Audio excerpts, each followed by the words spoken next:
À l'époque du prophète Mohammed, avant que le prophète ne reçoive la révélation, il y avait un homme perse originaire d'Asbahan. Cet homme adorait le feu. Il était mazdéen, de ceux qui prétendent que le feu c'est Dieu. Cet homme s'appliquait tellement dans la religion mazdéenne qu'il était même celui qui était en charge du feu, de sorte que le feu ne s'éteigne pas. Cet homme, à une période, il a rencontré des chrétiens, et leur compagnie lui a plu, donc il a décidé de rester vivre parmi eux. Et à cette époque, ces chrétiens avaient encore dans leurs livres des choses qui étaient correctes, mais leur croyance n'était pas celle de Isa, celle du prophète Jésus. Ils ne croyaient pas en Allah correctement. Ils n'étaient pas croyants. Mais cet homme, il a pris pour compagnie ces gens, une personne après l'autre. Et il ne quittait une personne qu'au moment de son décès, quand elle lui indiquait qui suivre par la suite. Il a été dit au sujet de ce Perse que Allah lui a accordé une longue vie, au point que certains ont dit qu'il a vécu plus que 200 années. À une période, ce Perse, son cœur s'est attaché à un moine chrétien du fait de son bon comportement et d'une certaine sagesse qu'il avait. Avant le décès de ce moine, ce dernier lui a dit « Celui que tu recherches et que tu dois servir, il ne se trouve pas ici, mais il se trouve dans la terre des Arabes à la Mecque. » Et il lui a parlé du prophète Mohammed.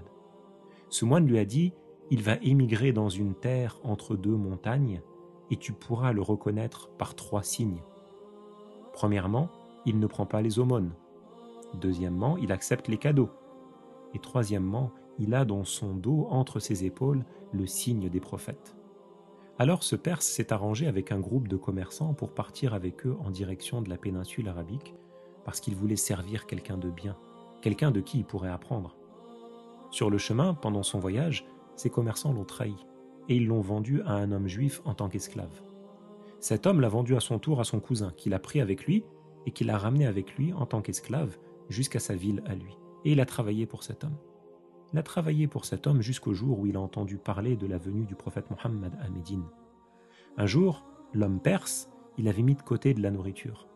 Alors il l'a prise et il est parti auprès du prophète afin de lui ramener cette nourriture parce qu'à ce moment-là, lui, il vivait à Quba, environ 5 km de Médine. Le prophète, lorsqu'il a vu venir le Perse avec cette nourriture, il lui a demandé « Ma hadha » c'est quoi? Ce Perse, il lui a dit « On m'a dit que tu es un homme vertueux, que tu as des compagnons, que vous êtes étranger dans la ville et que vous êtes dans le besoin. Et ça, c'est quelque chose que j'avais réservé en tant qu'aumône, et je pense que vous la méritez plus que quelqu'un d'autre. » Alors le prophète, il n'a pas touché à la nourriture, mais il a dit aux compagnons d'en manger. Ce Perse, il a vu le premier signe qui lui avait été décrit.